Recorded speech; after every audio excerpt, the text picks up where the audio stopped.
नमस्कार, आप देख रहे हैं न्यूज 21। मैं हूं आपके साथ हर्षदा जोशी। सुप्रीम कोर्ट के एससी आरक्षण में क्रीमी लेयर लागू करने की इजाजत देने के खिलाफ बुधवार को दलित आदिवासी संगठनों ने 14 घंटे का भारत बंद बुलाया है।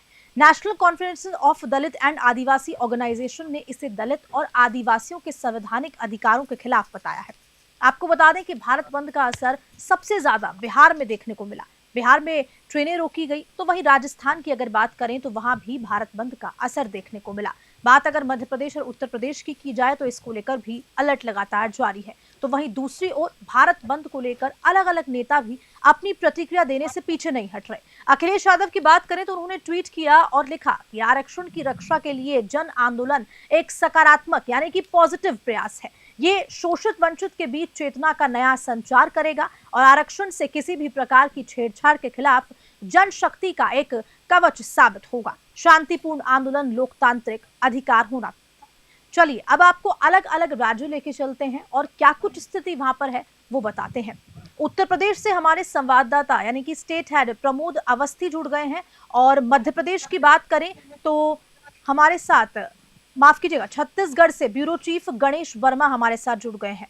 सबसे पहले यूपी चलेंगे और क्या कुछ हाल है, क्योंकि भारत बंद का समर्थन दिया है, चाहे हम नेताओं की बात करें चाहे हम व्यापारियों की बात करें। प्रमोद जी।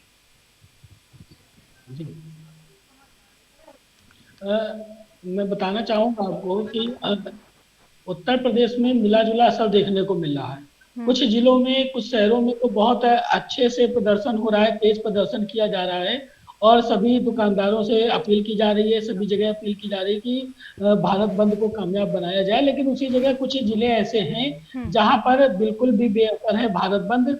कहीं भी बंदी का असर उतना नहीं दिखाई दे रहा है। उसी में जैसे आपका हापुड़ है, हाथरस है और आगरा, इन शहरों में बहुत ज्यादा बंदी का असर दिखाई दिया है, बहुत अपील की गई है। उसी के अलावा अगर देखा जाए रायबरेली, उन्नाव और हरदोई जैसे जिलों में, यहाँ पर बंदी का कोई भी असर दिखाई नहीं दिया है। और प्रमोद जी, अगर हम नेट बंदी की अगर हम बात करते हैं तो वो किन किन जिलों में है और क्या कुछ प्रभाव, क्योंकि देखिए ऐसा पहली बार नहीं हुआ है कि किसी वजह से या किसी आंदोलन की वजह से भारत पहली बार बंद हुआ है। इसका प्रभाव, चैलेंजिंग सिचुएशन भी बहुत बन जाती है, कितना कुछ प्रभाव पड़ता है। और साथ ही साथ बात सिर्फ उत्तर प्रदेश की नहीं, अलग अलग हम राज्यों की भी करते हैं। रांची की भी अगर हम बात करते हैं, झारखंड में अगर हम जाते हैं तो वहां पर भी आगजनी की घटनाएं देखने को मिल रही है, चक्का जाम किया जा रहा है, ट्रेनें रोकी जा रही है। जी, उत्तर प्रदेश में तो ऐसी कोई घटना अभी तक सामने नहीं आई है। हालांकि प्रदर्शन जरूर उग्र हुआ है, नारेबाजी की गई है, लेकिन अभी तक ऐसी कोई घटना, आगजनी की घटना या ट्रेन रोकने जैसी कोई घटना अभी उत्तर प्रदेश के अंदर नहीं दिखाई दी गई है, क्योंकि प्रशासन बहुत सख्त है। पूरी तरीके से प्रशासन सतर्कता बनाए हुए है, सभी के ऊपर नजर लगाए हुए है। जो भी प्रदर्शनकारी हैं उनसे प्रशासन ने भी आग्रह किया हुआ है कि शांतिपूर्ण ढंग से अपना प्रदर्शन करें और किसी भी संपत्ति को, किसी की संपत्ति को नुकसान ना पहुंचाए। तो इसलिए कोई ऐसी अनहोनी नहीं दिखाई दी है उत्तर प्रदेश के अंदर। हालांकि प्रदर्शन जरूर कुछ कुछ जिलों में उग्र होता दिखाई दे रहा है। ठीक है प्रमोद जी, वापस आपके पास लौटूंगी। एक बार छत्तीसगढ़ चलते हैं। गणेश वर्मा जी हमारे साथ, ब्यूरो चीफ जो हैं वो जुड़े हुए हैं। गणेश जी, कहाँ मौजूद हैं अभी आप छत्तीसगढ़ में और क्या कुछ हालात, क्या कुछ स्थिति बनी हुई है फिलहाल, बताएंगे? नमस्कार मैडम, सबसे पहले तो। और छत्तीसगढ़ में मैं हूँ और छत्तीसगढ़ में अभी मैं जनकपुर एरिया में हूँ। जनकपुर में जैसा कि देखा जा रहा है मैडम, हड़ताल तो, आंदोलन तो किए गए हैं, लेकिन शांति व्यवस्था के साथ सब चीज हुआ है और प्रशासन भी इसमें बहुत बड़ा सहयोग किया है। शांति व्यवस्था को बना के रखा गया है। कहीं ऐसा आगाज नहीं आया है कि कोई जबरदस्ती या उपद्रव किया जाए, ऐसा कुछ भी नहीं है। दुकानें बंद की थी और दुकानें कुछ खुल भी गई, ग्रामीण तो दुकानें खुल चुकी है। और शहरों क्षेत्र में जयपुर, बिलासपुर और कोरबा, बलौदाबाजार, ये सब जगहों में थोड़ा सा विशेष करके आंदोलन को बढ़ चढ़ के सहयोग किए हैं सबके सब। और जन समस्या जैसे कि कानून के, जैसे अभी बताए गए नया कानून को लेकर जो भी संशोधन वगैरह पास हुए, उनके ये सब चीजें, शांति व्यवस्था से आंदोलन किया गया। हड़ताल तो, भारत बंद तो था ही मैडम, लेकिन इससे यातायात को भी बहुत फर्क पड़ा है और अर्थव्यवस्था को भी फर्क पड़ता है। ऐसा ये चीज देखने को मिला है, क्योंकि अभी अभी हाल ही में ही रक्षाबंधन बीता हुआ है मैडम। और रक्षाबंधन बीतते के समय पे कुछ घर से बहनें बाहर भी गई हैं अपने भाइयों के यहाँ, कोई मायके गया, कोई ससुराल गया है। तो वापसी जब हो रहा है मैडम, तो यातायात को लेकर भी समस्या, कहीं बस रोकी गई है तो कहीं यातायात को भी रोका गया है। तो ये सब समस्या देखने को मिली है मैडम छत्तीसगढ़। गणेश जी, आसपास अभी आप जनकपुर में मौजूद हैं, आपने कहा आसपास कुछ अगर लोग हों तो जरा उनसे भी बातचीत करने की कोशिश कीजिए।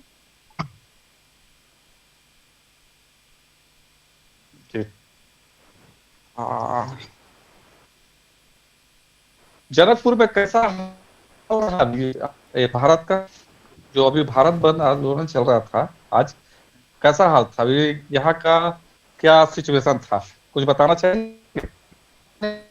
यहाँ बता रहे हैं कि बंद, गाड़ी को नहीं चल रहा। अच्छा, और अभी तो निकल रहे हैं बस। तो यहाँ बस गाड़ी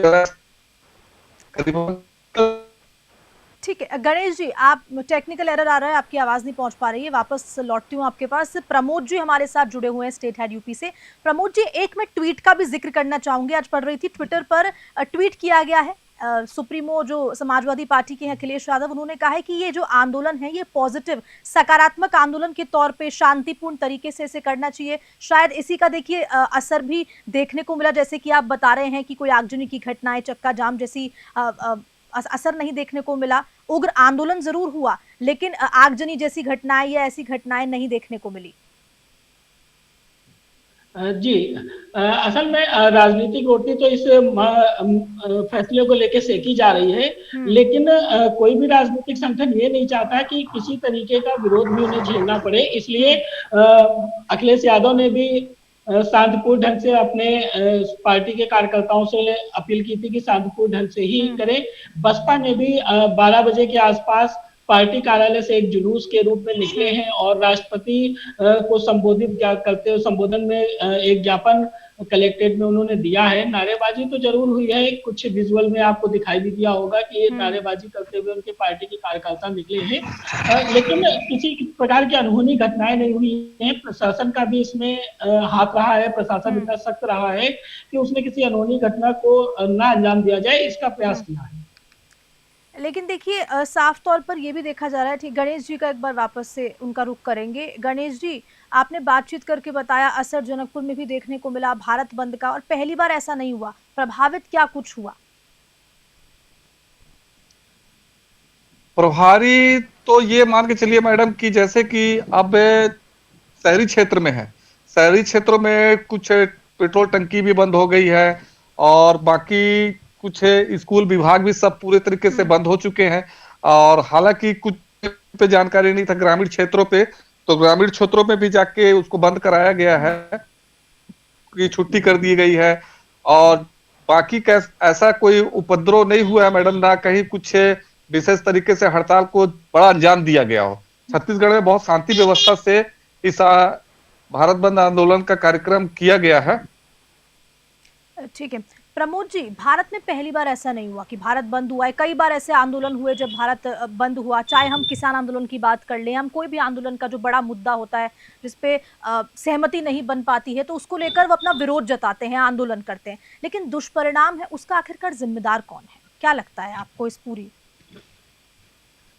देखिए, दुष्परिणाम की अगर बात करें तो देखिए दुष्परिणाम आम जनता को जरूर झेलना पड़ता है। आज की बंद को ले लें, अगर कोई अनहोनी घटना को छोड़ दिया जाए तो वैसे भी आम जनमानस जो कहीं निकला हुआ था उसे साधन की कमी है, क्योंकि कहीं ना कहीं उनके दिमाग में ये चीज है कि भारत बंद का आंदोलन चल रहा है। तो मार्केट में लोग कम दिखाई दिए हैं। हालांकि दुकानें जरूर सारी खुली हैं, लेकिन उनकी नजर में ये रहा है कि कहीं मार्केट बंद ना हो, हमारा जाने से कोई फायदा ना हो। तो मार्केट में व्यापार को तो नुकसान आर्थिक रूप से हुआ ही हुआ है, साथ में किसी भी तरीके से आप देख लें तो सन्नाटा मार्केट में देखने को मिल रहा है। लोग कम जा रहे हैं कि भय व्याप्त रहता है कि कहीं कोई दंगा जैसी या आगजनी हो गई, इस तरह की चक्का जाम कर दिया जाए। इस तरह की घटनाओं को के भय को लेकर आम जनमानस का जरूर नुकसान होता है इसमें। बाकी राजनीतिक पार्टियां अपनी रोटियां तो सेकने से बाज वैसे भी नहीं आती है, उनको तो मौकों की तलाश रहती है। फैसले के समर्थन में भी कुछ लोग हैं जो इस समर्थन में है, वो समर्थन कर रहे हैं कि नहीं फैसला बहुत अच्छा है, लेकिन जिन्हें अपना फायदा होता दिखाई दे रहा है तो वो लोग लोगों से अपील भी कर रहे हैं, कहीं कहीं प्रयास भी कर रहे हैं कि जबरदस्ती दुकानें बंद कराई जाए, लेकिन प्रशासन मौजूद रहा तो इस वजह से जबरदस्ती कहीं नहीं की जा सकी। तो बहुत हद तक तो नुकसान नहीं कहा जा सकता, लेकिन जो अफवाहें फैलती हैं उनके कारण कुछ ना कुछ नुकसान व्यापारी भाइयों को जरूर हुआ है। अ, ठीक है प्रमोद जी, वापस लौटती हूँ। गणेश जी, इस सब चीज़ों का असर देखिए, चाहे हम छत्तीसगढ़ की बात करें, उत्तर प्रदेश की बात करें, झारखंड, अलग अलग राज्यों में सब जगह देखने को मिला। कहीं शांतिपूर्ण तरीके से पूरा आंदोलन हुआ और अभी भी चल रहा है। दुकानें खुलती भी नजर आ रही हैं कहीं कहीं। हम देखिए दर्शकों को टीवी पे राजधानी जयपुर के भी विजुअल्स दिखा रहे हैं, राजस्थान के भी, वहां पर भी रैलियां निकाली गई। किस तरह आप इस पूरे समर्थन को, जो सुप्रीम कोर्ट का फैसला है, इसे देखते हैं Ganesh ji? Madam, supreme court का फैसला तो अब तो कानून से बढ़कर कुछ होता नहीं है। कानून का सर्वप्रथम आदमी को, हर मानव का अधिकार है कि कानून की हर आज्ञा का पालन किया जाए। जो कानून अपना फैसला दिया है तो कहीं ना कहीं कानून के को भी, उस कानून के हर चीज को फॉलो करना हमारा दायित्व बनता है, क्योंकि हम इस कानून के अंतर्गत में हैं। तो जहां तक देखा जाए मैडम, तो कानून की जो फैसला किया गया है, वहां यहाँ क्षेत्र, ये हमारा बहुबुल क्षेत्र है मैडम, छत्तीसगढ़, यहाँ आदिवासी क्षेत्र है ये, और आदिवासी क्षेत्र में ये सब चीजों को लेकर थोड़ा सा ज्यादा, मतलब कहने के लिए आंदोलन लोग हिस्सा लिए ही हैं। और भारत जो आज ये छत्तीसगढ़ में हर जगह पे देखा जा रहा है, जैसे रायपुर में देखा गया तो बढ़ चढ़ के दुकानें बंद की गई हैं, और अर्थव्यवस्था को भी, बहुत सारे जनहित को नुकसान भी होता है, ऐसा नहीं है, जन को भी नुकसान हुआ। जैसे अभी प्रमोद जी बताए गए कि इसमें काफी लोग को समस्या का भी सामना करना पड़ा। कोई रास्ते में फंस गया है, कोई आ रहा था सफर करके तो वो रास्ते में फंस गया, कहीं गाड़ी नहीं मिल रही है तो कहीं कुछ नहीं मिल रहा है, कहीं टंकी बंद है तो पेट्रोल नहीं मिल रहा है। इस तरीके से आम जन को तो समस्या का सामना तो करना ही पड़ता है मैडम। जैसे अभी प्रमोद जी बताए कि राजनीति रोटी तो हर कोई सेकता है, ये तो सच्चाई है, कड़वा सच्चाई है मैडम। लेकिन राजनीति रोटी के साथ साथ जनहित में जो आम जन को तकलीफ होती है, उस पीड़ा का हर्जाना कौन देखेगा, कौन भरेगा? बिल्कुल प्रमोद जी, प्रधानमंत्री मोदी की भी अगर हम बात करें तो उन्होंने भी साफ मना कर दिया है कि क्रीमी लेयर लागू करने से वो मना कर चुके हैं, और साथ ही साथ कुछ दलित सांसद भी पीएम मोदी से मिलकर अपनी उन्होंने चिंता व्यक्त की है। इसको लेकर क्या कुछ कहेंगे?